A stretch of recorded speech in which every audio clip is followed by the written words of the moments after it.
Welcome to the deep dive. If you picture a modern commercial shipping fleet, we are talking about uh, billions of dollars in capital expenditure. Oh, absolutely. Massive Yeah, investments. thousands of tons of steel, Hmm. and a level of mathematical precision that, well, it borders on the miraculous. Everything is quantifiable. Right, the displacement, propulsion, cargo volume up there? Exactly. You Huh. look at the specs and you know exactly what the asset is worth, Hmm. but the moment you step inside one of these vessels, that rigorous logic just completely vanishes. It really does. The technical brilliance just stopped at the hull. Yeah. Because inside, you're suddenly standing in a completely generic, commoditized environment. Which is wild. Right. For an industry that obsesses over long-term value, treating the human spaces as an afterthought it's a massive strategic blind spot. And that blind spot is exactly what we're focusing on today. Our mission for this deep dive is to evaluate a highly specific, boardroom-level strategic doctrine. Yes, the Art Commercial Shipping Network. Exactly. This concept, including its frameworks, methodologies, and the cultural architectural logic behind it, is the intellectual property and strategic work of Alexandros Mimoglou and EURAN, the European Art Networks. And we are analyzing their foundational document today. Right, because to a pragmatic executive, culture might sound like, I don't know, a distraction. But we want to see if transforming a fleet from a technical asset into a cultural maritime infrastructure is actually a rigorous economic moat. Instead of just an aesthetic upgrade. And the stakes here are particularly high for global operators, like, the major Greek shipowning families. Right, because they control massive portions of global tonnage. Exactly. These are decision makers who think in generations, not just financial quarters. For them, a billion-dollar vessel is a multi-decade investment. Yeah. But the document identifies a foundational vulnerability threatening these investments, which it calls the crisis of sameness. The crisis of sameness. So the idea that these massive vessels are at risk of becoming just entirely interchangeable. I mean, if you strip away the flag it flies under and the corporate logo on the side, it's just a generic hull. Which is a highly dangerous position for a capital-intensive industry. I mean, when your experiential identity collapses into generic functionality, you lose your pricing power. Right. The asset basically becomes a moving container. Operators instinctively recognize this threat, and their usual reaction is to engage in a hardware arms race. Okay, let's unpack this because Okay. it's like building a billion-dollar luxury hotel, but making every single room feel like a generic airport waiting lounge. That's a perfect analogy. You're pouring money into the structure, but because the experience is interchangeable, you're forced into a race to the bottom on price. So you buy fancier chairs or an upgraded coffee machine in the lounge. Assuming it differentiates you from the competitor, but hardware is infinitely replicable. Right? Your rival can just buy the same chair tomorrow. Exactly. A rival shipping company goes to the exact same shipyard next week, orders the exact same premium fixtures, and instantly neutralizes your advantage. So you're just trapped on this capital expenditure treadmill. With zero long-term competitive separation. And it seems like this crisis of sameness creates a secondary problem.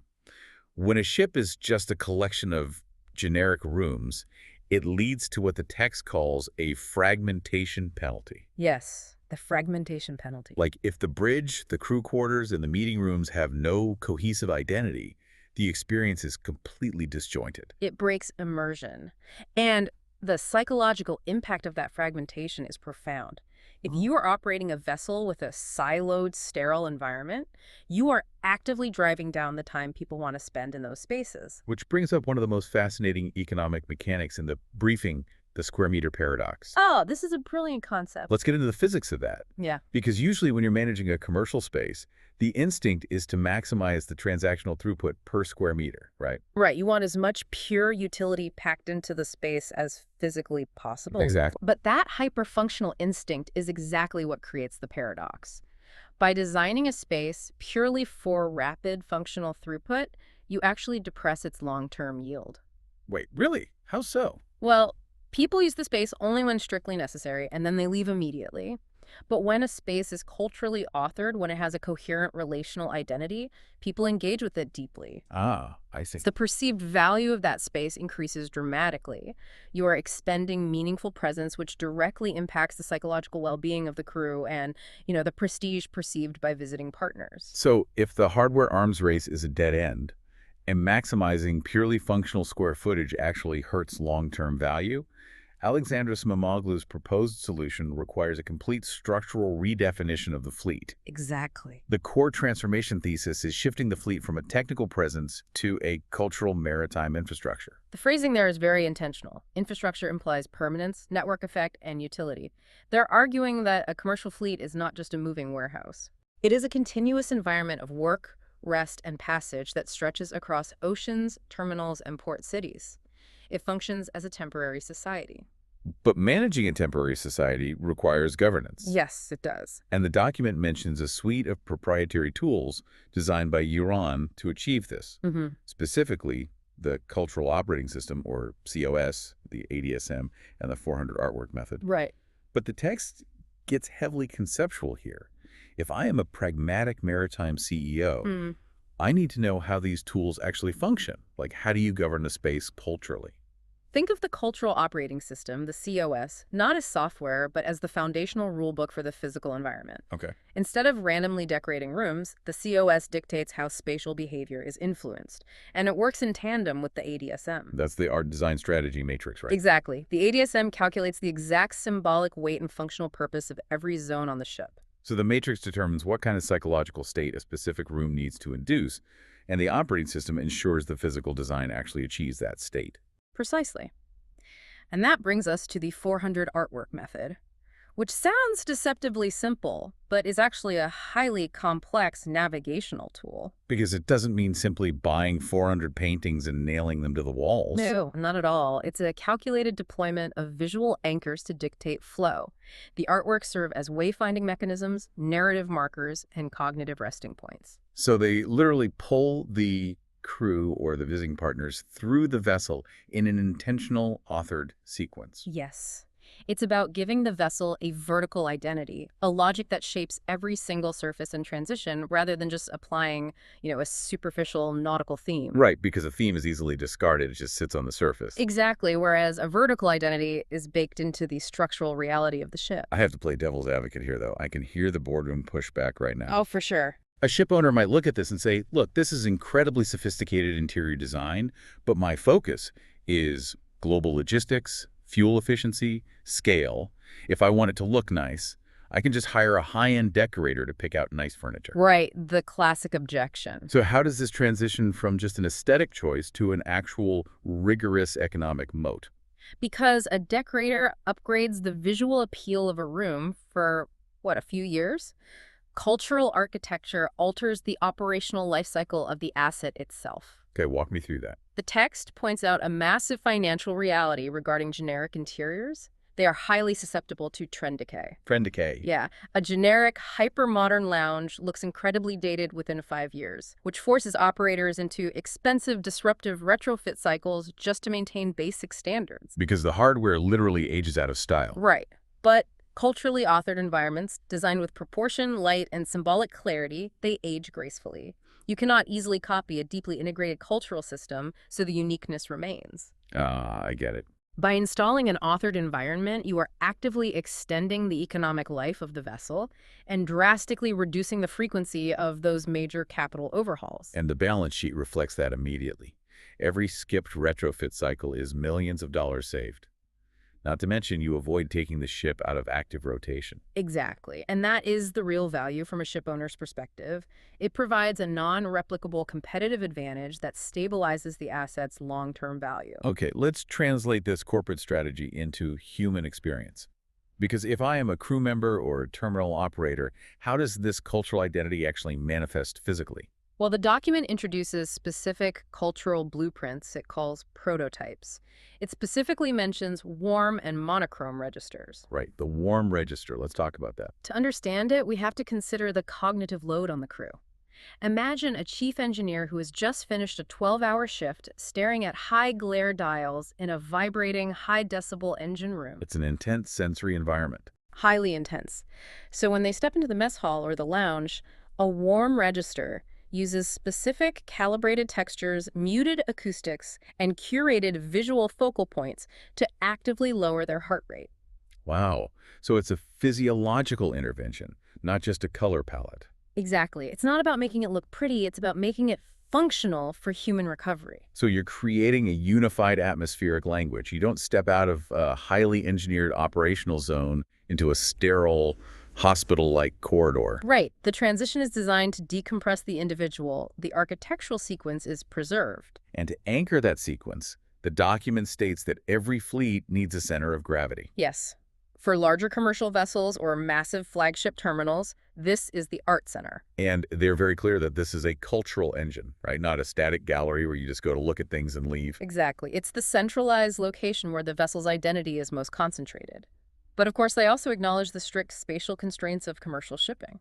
Because you can't always sacrifice premium cargo or operational space for a massive center. Right. So the system is modular. It scales down into what they call gallery corners, or even micro installations like gallery chairs. Gallery chairs. That's fascinating. Yeah, it ensures the cultural identity permeates the smallest pockets of the vessel without interfering with the marine engineering whatsoever. That adaptability is crucial.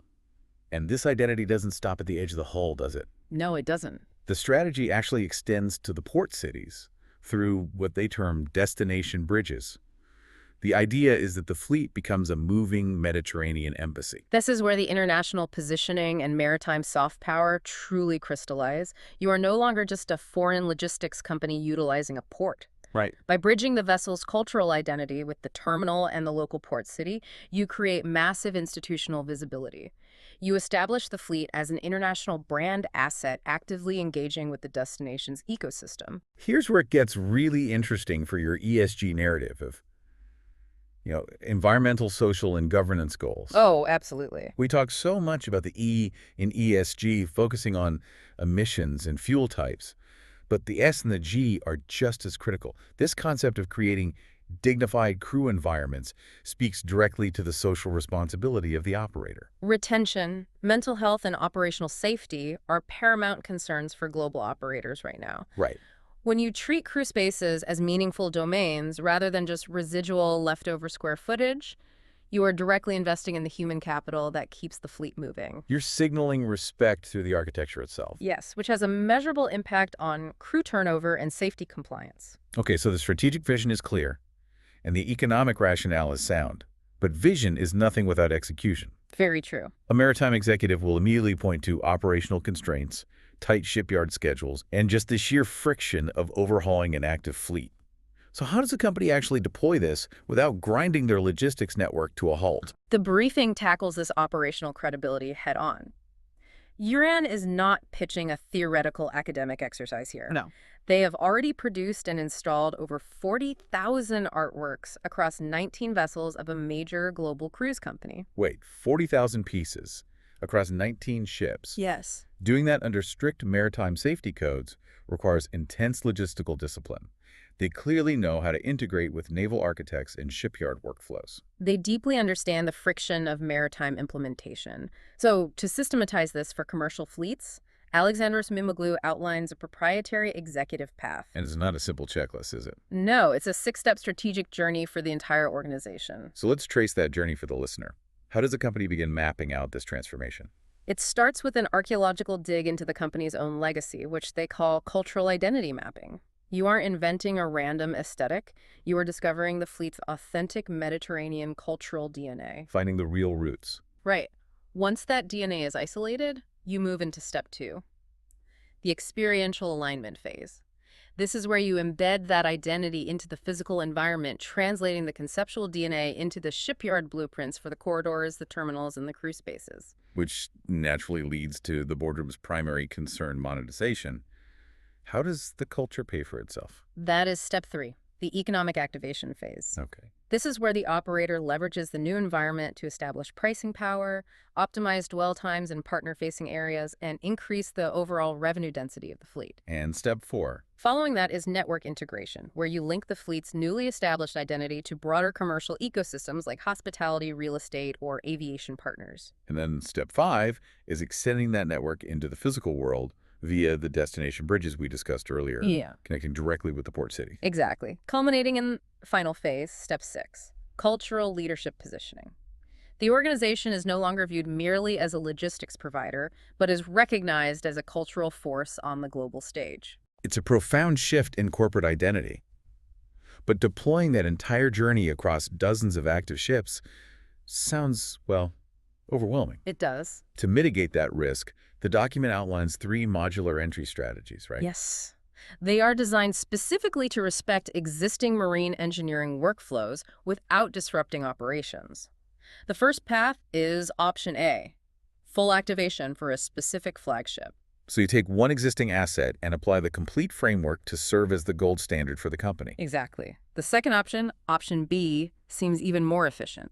Shipyard-level activation for new builds. Ah, so you bake the cultural identity into the design from day one. Right. You secure an immediate structural advantage before the ship even hits the water, avoiding retrofitting costs altogether. And for massive management companies overseeing diverse assets, there's the third path, option C, parallel activation across fleets. Yes, this creates a unified cultural network effect across different routes and markets simultaneously. But, for an executive team that is fundamentally risk-averse, even these options might seem like a large leap. Oh, absolutely. Which is why the most critical entry strategy identified in the text is actually the smallest step possible. Which is A 20-minute private strategic briefing. a proof of concept phase. Exactly. You don't overhaul the fleet on day one. You use a private consultation to map out a highly controlled pilot program, perhaps a single vessel or one flagship terminal. So you test the waters first. Right. This allows the operator to test the structural identity shift, measure the crew's response, validate the cost efficiency, and let hard empirical data drive the eventual fleet-wide rollout. It completely de-risks the proposition. It provides the data a board needs before committing major capital. So drawing all these threads together, the strategic verdict based on EURAN's document is really decisive. It is. The ART Commercial Shipping Network is an operational doctrine, not a promotional veneer. For ship owners willing to leverage cultural authorship, it represents a highly defensible economic moat. And the potential is strongest for operators who recognize that the era of competing purely on technical tonnage is coming to a close. The companies positioned to benefit most are those seeking to fundamentally transition their fleet from a logistics commodity into a highly visible international brand asset. By architecting these environments, operators protect their long-term pricing power and create a resilient, dignified ecosystem for all their stakeholders. We began by looking at the sheer mathematical reality of a commercial hull and the danger of that hull being completely interchangeable. Yeah. As we look toward the next 20 years, we're staring down the barrel of heavily automated, AI-driven, and perhaps eventually fully crewless ships. You might assume that makes human culture on board less relevant. But the exact opposite is true. When the only time human beings interact with your massive metal asset is when it docks at a global port city, the public-facing embassy function of that vessel becomes its entire identity. The cost of remaining a generic commodity in that environment is just staggering. It really is. So as you evaluate your own long-term strategic positioning and the future legacy of your fleet, consider this. In a century defined by visibility, sustainability, and global reputation, can shipping remain culturally invisible?